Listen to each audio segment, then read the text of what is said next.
बार जब बीपीएससी का परीक्षा का प्रश्न पत्र लीक हुआ था तो लोगों ने मुझसे कहा कि आप टिप्पणी कीजिए, बच्चों ने भी आकर कहा कि आप ट्वीट कीजिए। तो मैंने उस समय भी कहा था और अभी एसएससी का जो परीक्षा पत्र लीक हुआ उस पर फिर वही कह रहा हूं कि भाई ये रोजमर्रा की घटना बन गई है। जब आपका पिछले 10 सालों में ये 60 से ज्यादा अलग अलग परीक्षाओं के पेपर बिहार में लीक हुए हैं, न इस पर किसी की जवाबदेही है। और जो आदमी जो पिछली बार बीपीएससी के प्रश्न पत्र लीक होने के बाद जिस व्यक्ति को सरकार ने ये कहा कि ये दोषी है, जिसको पकड़ा गया, उसी आदमी का पिक्चर सरकार के बड़े मंत्रियों के साथ 2 दिन के बाद आप ही लोगों ने छापा है। तो आपको पता है कि जब शिक्षा मंत्री या पूर्व शिक्षा मंत्री प्रश्न पत्र लीक करने वाले के साथ बैठकर और उसकी साठगांठ और उसकी फोटो छपेगी तो प्रश्न पत्र लीक नहीं होगा तो क्या होगा। ये बिहार में तो जो प्रश्न पत्र लीक होना कोई न्यूज नहीं है, बिना प्रश्न पत्र लीक हुए कोई एग्जाम हो जाए तो वो न्यूज है। सर बिना मतलब पैसा बिना लिए हुए एग्जाम मतलब नहीं हो सकता, पास नहीं कर सकता लोग। स्वाभाविक है, नहीं हो सकता। जब या तो प्रश्न पत्र लीक होगा, जो प्रश्न पत्र लीक नहीं होगा तो जो पिछली बार अभी बीपीएससी का रिजल्ट आया है उसमें भी लोग आरोप लगा रहे हैं कि एक ही सेंटर से सबसे ज्यादा लोग कंपीट किए हैं। तो किसी ना किसी तरीके से जो आदमी भी रसूख वाले हैं, जो पैसा दे सकते हैं, जो गलत मीन्स का उपयोग कर कर वहां पहुंच सकते हैं, वो चाहे प्रश्न पत्र लीक करा के करे या मार्क जो आप आंसर शीट लिख रहे हैं उसमें हेरा फेरी हो, या फिर जब फाइनल मार्क्स बनाए जा रहे हैं, रिजल्ट घोषित किए जा रहे हैं उसमें हेरा फेरी हो। किसी भी तरीके से जो योग्य लड़के हैं, जो मेहनत कर रहे हैं और उनके पास पैसा देने या भ्रष्ट माध्यमों को इस्तेमाल करने का उपाय नहीं है, उनके लिए नौकरी मिलना बिहार में आज मुश्किल है। ग्रामीण कार्य मंत्री, पथ निर्माण मंत्री कौन है वो तो आप लोग जानते ही हैं। तो शिक्षा, स्वास्थ्य, ग्रामीण कार्य मंत्री और पथ निर्माण मंत्री, ये चारों लोग आरजेडी के माननीय तेजस्वी यादव और या उनके सहयोगी हैं।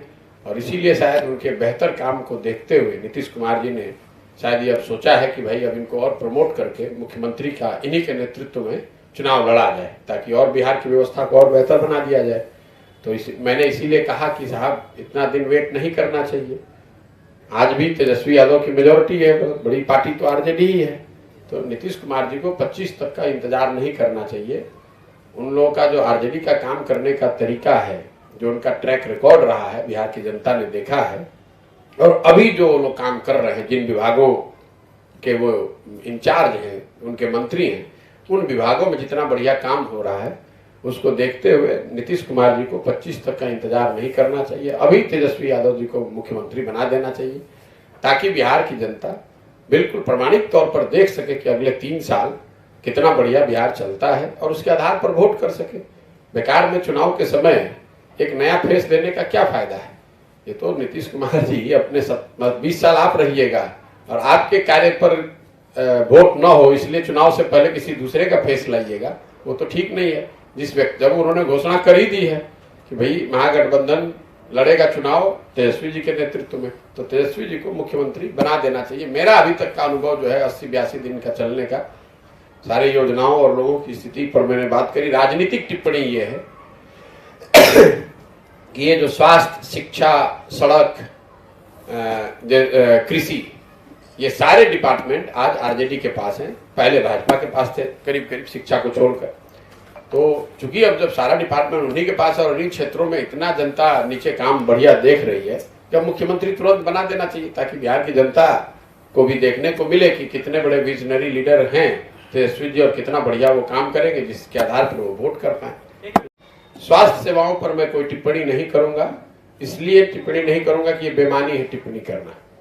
जिन गांवों में, जिन पंचायतों में मैं घूम रहा हूं, क्योंकि मैं अनुमंडल या बड़े शहरों में जाता नहीं हूं, वहां पर अगर जा भी रहा हूं तो हॉस्पिटल में तो जाता नहीं हूं देखने, लेकिन जिन गांवों में, पंचायतों में मैं घूम रहा हूं, सीएचसी पीएचसी करके जो नीचे की सुविधा होनी चाहिए पेपर पर बड़ी संख्या में है, लेकिन कहीं पर वो है ही नहीं, बिल्कुल है ही नहीं। कोई भी मुझे अभी तक ऐसा पीएचसी और या सब सेंटर या प्राथमिक हेल्थ केंद्र नहीं दिखा जहां पर डॉक्टर, दवा, रोगी, कंपाउंड कहीं नहीं दिखा। और ये 82 दिन की बात मैं कह रहा हूँ। हम लोग के स्वास्थ्य मंत्री हैं माननीय तेजस्वी यादव जी, तो और उससे पहले मंगल पांडे जी थे। तो इन लोगों ने इतना बढ़िया काम किया है कि स्वास्थ्य सेवा को बिल्कुल ही समेट दिया है नीचे से। ना है ना कोई टिप्पणी कर सकता, जब रहेगा तब तो आप टिप्पणी करेंगे कि वो चल रहा है कि नहीं चल रहा है।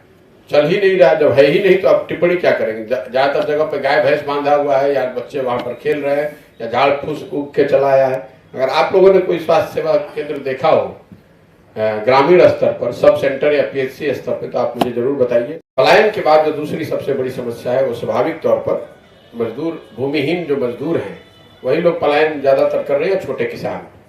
तो एक जो बड़ी समस्या हम लोग को समझ में आई, एक तो बाढ़ की वजह है। दूसरी एक बड़ी समस्या बिहार में पलायन और कृषि से जुड़ा हुआ है, वो है भूमिहीनता का।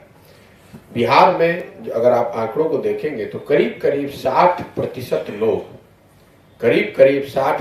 लोग कंप्लीटली भूमिहीन है आज भी। और ये हालात तब है जब 32 साल से या उससे पहले कांग्रेस भी, इन लोगों ने समाजवाद के नाम पर राजनीति की है, सरकारें बनाई और चलाई गई हैं। ये वो लोग हैं जिन्होंने समाजवाद की बढ़कर हुंकार भरा है और उनके राज्य में 60% लोग आज भी भूमिहीन हैं। आपके सिर्फ परिप्रेक्ष्य के लिए बता रहा हूं कि राष्ट्रीय स्तर पर यह औसत है 38%। तो 38% भूमिहीन देश के लेवल पर है, लेकिन बिहार में भूमिहीनों की संख्या करीब करीब 60% है। तो पलायन की एक वजह बाढ़ और उससे होने वाले हानि, और लोगों को पता है कि यहाँ कोई रोजी रोजगार है नहीं, लोग भूमिहीन हैं, मनरेगा की कोई सुविधा है नहीं, तो वो मजदूरी अगर उनको करना है तो राज्य से बाहर जाना पड़ेगा।